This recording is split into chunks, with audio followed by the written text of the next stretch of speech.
All right, we are going to look at causes of World War II. So we already looked at the interwar years, so I'm going to briefly talk about a couple of those events again.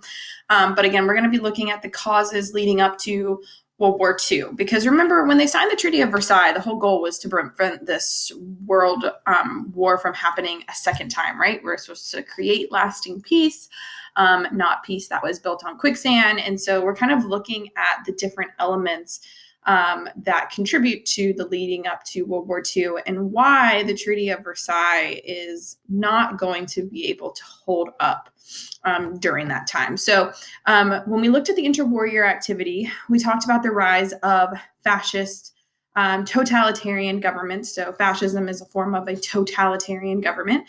Our first fascist leader that we're going to discuss is Benito Mussolini. We don't talk about him as much in World War II, even though he does play a major role. And I think that's just because there's so much focus put on Germany's contribution and role in World War II.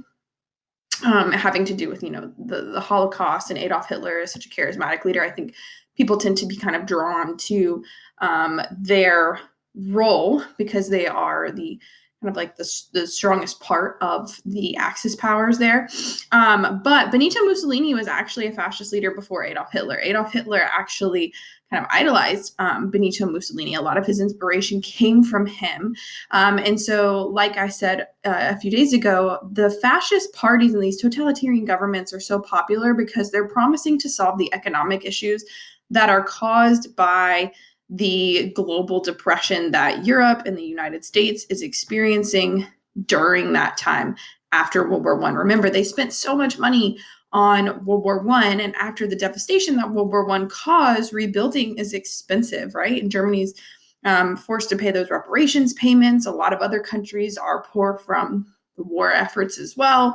And when the United States is unable to kind of make those loans to Germany, we talked about how that contributed to the global.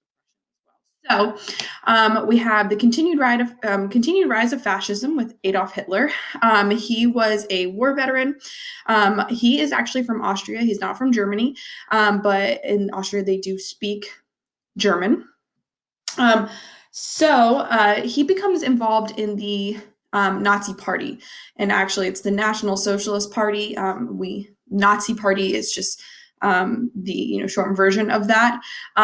But we talked about his attempt to overthrow the government after he becomes involved in the Nazi Party because of his belief that the German government had really failed Germany after World War I by signing the Treaty of Versailles. So during an event called the Beer Hall Push, he tries to, along with the rest of the Nazi Party, overthrow the German government, but is unsuccessful. He's arrested, and while he's in jail, he writes Mein Kampf.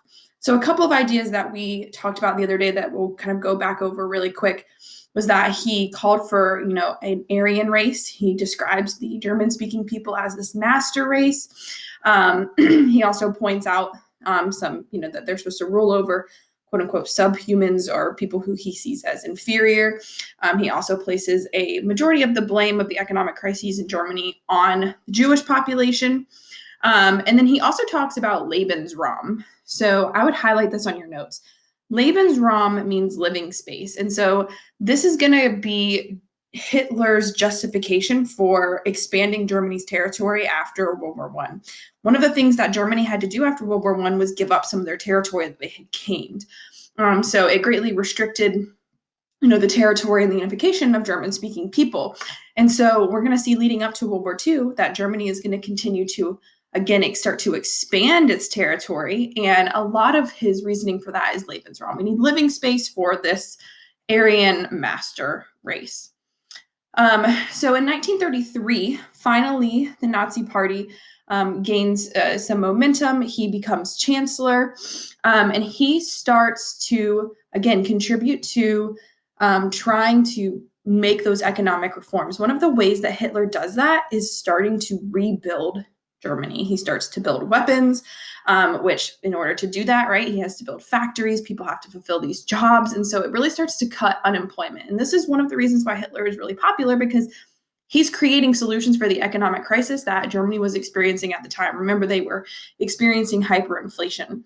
And then he also gained power through his propaganda, which we looked at the other day, and his political skill, which by that we mean he's a very charismatic speaker, a very charismatic leader. I had a professor in college that had met a survivor of the Holocaust, who's obviously Jewish, who had actually been to one of these Nazi rallies during Hitler's rise. And he was such a charismatic leader that this young man, or he was a young man at the time, that he said that by the end of the rally, he himself was saying, Heil Hitler. So if that kind of gives you an idea as to how influential and how charismatic this man is, he has the ability to command a crowd. Okay, so fascism and militaristic governments just continue to spread throughout Europe during this time. Remember, economic crisis, totalitarian leaders gain power by promising economic reforms. And so we have Tojo in Japan. So that's another militaristic power. They're going to ally themselves with Germany as well. And that's going to be the main focus for the United States when the U.S. finally enters the war as well. The U.S. was, yes, involved in the war in Europe, but a lot of the focus for the U.S. is the war in the Pacific. So we're going to have two different theaters here in World War II. So it's kind of important to kind of notice that now that we're not really just going to focus on Europe here. We're actually going to focus on war in the Pacific as well. And they do have two different end dates. And so that's why you'll see kind of like two different separations in like the war in Europe is one, and finally the war in the Pacific is one. But just like Hitler, as he expanded his territory, the Japanese were starting to expand into China as well. So into other parts of Asia. This is a lot, or this is widely connected to imperialism. So you guys are going to look at that as well. And as part of the violation of the Treaty of Versailles, because Germany and Hitler are essentially going to see the treaty as a piece of paper. Remember, one of his criticisms was that Germany should have really never signed the Treaty of Versailles. And so he is going to form his own alliance. This was not supposed to happen according to the Treaty of Versailles, but the alliance that we see form is the Axis powers. We have Italy, Germany, and Japan, these totalitarian leaders. This is a totalitarian alliance.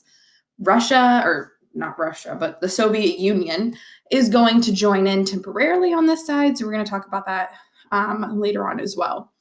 But we see fascism again start to spread to other places like Spain, other areas in Eastern Europe, and Germany, again, just continuing through the creation of alliances, building up its military, which it wasn't supposed to do. That's a violation of the Treaty of Versailles. Hitler is going to continue to violate the agreements that Germany had agreed to in the treaty. And so when Germany starts to expand its territory, that's one of the things that Germany is, again, not supposed to do. They annex Austria, which means that Austria is essentially added to Germany's territories. You can see it down here. So they add Austria to Germany's territory. This is when he declares, this is the Third Reich. So the empire, Germany is expanding its territory, which we know that an empire it controls itself and other outside territories. And then they also start to demand the Sudetenland. So if you look in this little pink area here, this is Czechoslovakia. And the Sudetenland is kind of this little border area right here that borders Germany, in between Czechoslovakia and Germany. And so Hitler starts to demand the Sudetenland, which for a lot of countries at this time, they're saying Hitler's violating the Treaty of Versailles, but also a lot of European countries, mainly Great Britain and France, your two major world superpowers at the time, they are in no place to deny Hitler because they also don't want to be involved in another world war. So we're going to talk about appeasement. You guys are going to look at that in your causes of World War II activity. But these European countries, mainly Great Britain and France, are going to appease Hitler by kind of continuing to give him what he wants. And so by allowing him to do things like annex Austria, continue to build up his military, take the Sudetenland, and they essentially do nothing about it, this is what appeasement is, essentially giving your enemy what they want without any kind of punishment, right? So what that's saying to Hitler is that he can do whatever he wants. These other European powers, these other major world powers, are not going to stand in his way. So again, it's no surprise to us that Hitler kind of just sees the Treaty of Versailles as a piece of paper, because the world is not taking a stand against the aggression of fascism. We're not seeing them stop Japan from taking areas in China and Manchuria. We're not seeing them put a stop to Hitler's aggression and German aggression to continue to expand their territory. And this is one of the major, criticisms after World War I of the League of Nations. The League of Nations is essentially powerless. They don't really step in when they're supposed to. Remember, they're supposed to be a world, or they're supposed to be an international police force. And so this is one of their biggest downfalls, is that they don't actually do what they're created to do. And remember, the U.S. didn't join the League of Nations, and so the U.S. is practicing a policy of isolationism, keeping themselves separate. They don't want to be pulled into another world war either. We'll see that obviously that doesn't happen later on, but nobody's really doing anything to stop these aggressive powers from taking power, continuing to expand their power. And a good example of that is the Munich conference. So we're going to talk about this again in your activity, but I would highlight this. This is one of the really good examples of appeasement. So I would highlight that and put, this is appeasement. The Munich conference is when basically France and Great Britain recognized that, Hitler and these fascist powers, mainly Italy, they're going to continue to expand their territory at, any cost, right? So they say, let's have a meeting, right? And they decide to give in to Hitler's demands for the Sudetenland. So that little border area that we were just talking about right here, basically at the Munich conference, they agreed to give Hitler what he wants. Again, this is appeasement. So they give him what he wants. They say that basically that's all that Germany can do. And Hitler's like, yeah, okay, that's all we'll take. Just kind of shakes his head. Obviously, he doesn't mean that. But the other major powers in Europe, Britain and France, see this as a win, right? They've avoided war. Yes, they've had to give Hitler what he wants, but they've prevented another major world conflict. And so Britain will declare this, peace for our time. We've, temporarily declared peace. So we'll talk more about that in your activity. And you can see here, this is a piece of propaganda right there, as he's being labeled as an appeaser. The U.S. is saying, this is the appeaser, right? This is Great Britain. And so I'm saying that basically people who are appeasing these other world powers have no backbone, no guts, right? He's empty here in the middle. So it's a good example of that. But 6 months later, right, even though Germany had agreed to just take the Sudetenland and not do anything further, they violate that agreement as well. Hitler takes the rest of Czechoslovakia. So he, again, expands into this territory 6 months later. So when he does this, the Soviet Union is automatically alarmed because the Soviet Union, right, they have only a small area in between Germany and the Soviet Union, and that's Poland.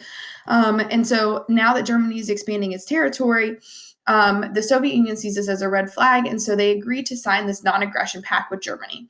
In this non-aggression pact, it's exactly what it sounds like. Germany and the Soviet Union agree that they are not going to attack each other, but instead, they're both going to expand their territory into Poland, that kind of buffer zone between the two areas. And once they both take over Poland, they're basically going to split the territory. Germany gets half, the Soviet Union gets half. And again, they're not at war with each other. In fact, they're working together. And this prevents the Soviet Union from being forced into war with Germany, right? One of the things that the Communist Party had promised, during the revolution in Russia, was that they would take them out of war. And it hasn't been very long. And also the Soviet Party hasn't been very successful in economically rebuilding the Soviet Union yet, so they're really not ready for war. So this is why the Soviet or the German-Soviet Non-Aggression Pact is so important for specifically the Soviet Union, because they're not ready to face war with Germany. They're trying to avoid it at all costs. Okay, so this is what's going to lead us into World War II, because as soon as Germany invades Poland, France and Great Britain are going to declare war. So we're going to see that this is what kicks off World War II. So you guys are going to do an activity on the causes of World War II and go back over some of those things that we just discussed.